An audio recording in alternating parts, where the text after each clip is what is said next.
the old Dell machines would have these little panels right here that you could just pop off and remove and take your hard drive out. Now you have to take the whole thing apart. So I'm going to show you how to do that. First thing you're going to do is remove that battery. Now I've already took this panel off here to expose the memory chips underneath right here. And your hard drive is over here. And I'm going to show you how to disassemble this machine. First thing I'm going to want to do is get all my screws out. And there are, let's see, 1, 2, 3, 4, 5, 6, 7, 8, 9 over here, 10, 11, 12, 13, 14 screws that have to be removed for you to loosen the back cover. So we're going to do that real quick.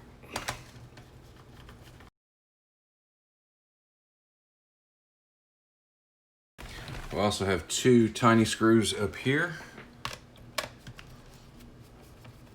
underneath the battery.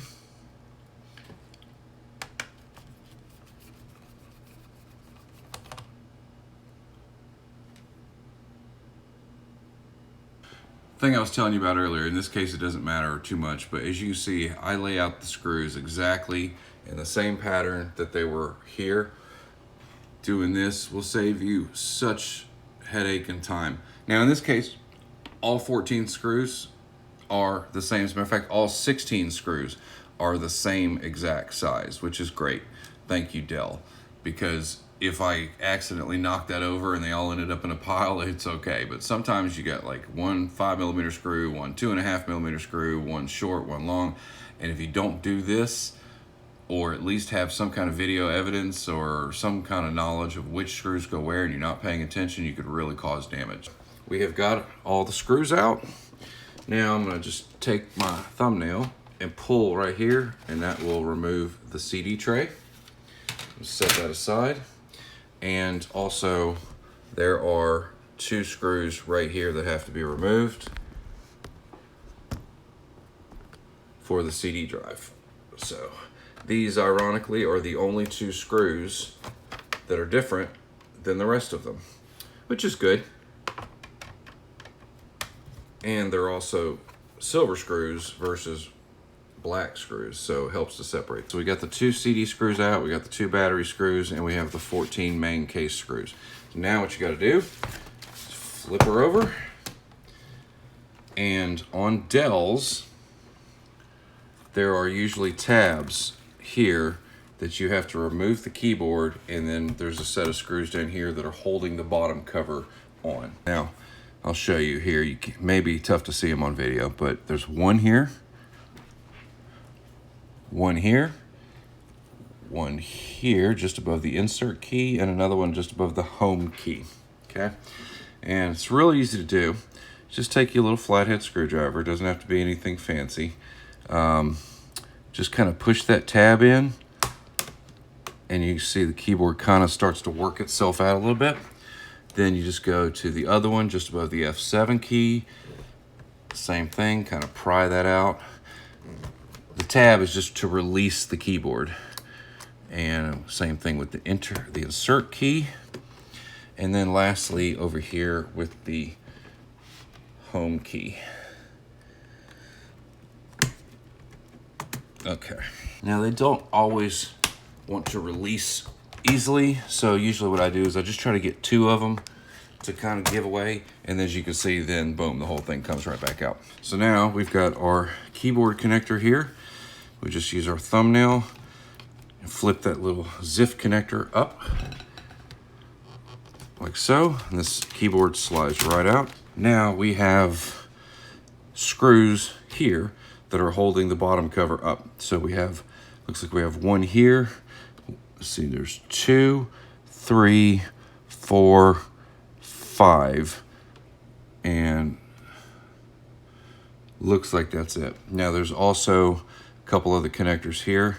You have your main motherboard connector here. I just flip that up and pull that tab out carefully, not touching the board. We've got another connector here, flip that up, pull it out.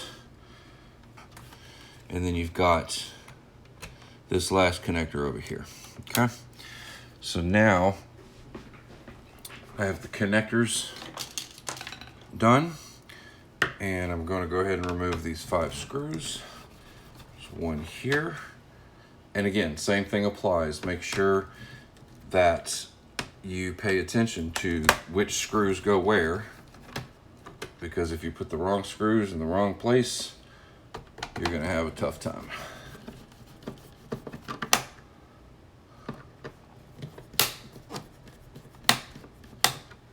That one wants to be difficult. Okay, we'll have to work on that one. Get that one out here.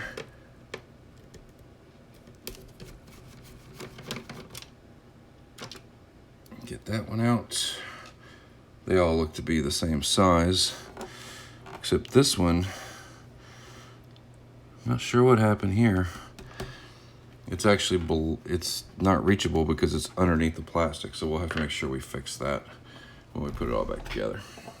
We should be able to begin to separate it. As you can see, boom, that just came right off. So there we go. Because we removed those connecting cables, there's nothing holding it down anymore. So here's the client's hard drive, and it is screwed down. Here's that screw that I couldn't get removed. You see it's just laying in there. That doesn't make me feel very good. But there's one more screw right here holding it down. So I'm just going to loosen that, set it aside. There's another one right here.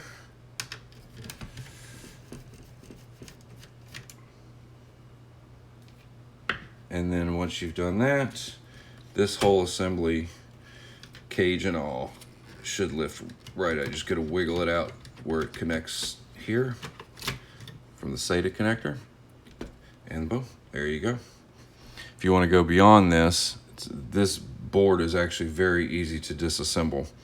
So to get the motherboard out, you've got one screw here, one here, one here, one here at the top corner, one right here next to the video connector, and that is it. Oh, I'm sorry. I don't know if I told you that one. Okay, 1, 2, 3, 4, 5 screws.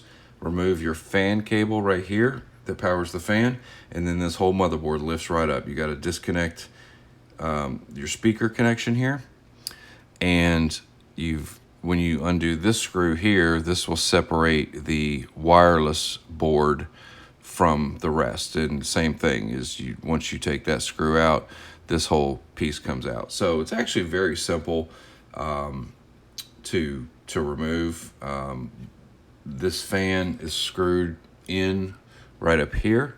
So if you need to remove the fan, once you get down, and you don't have to take the machine apart to do that. Once you get down here, you could just take this screw and that fan will come right out. Replace the fan, pop the cable in, and you're back in business.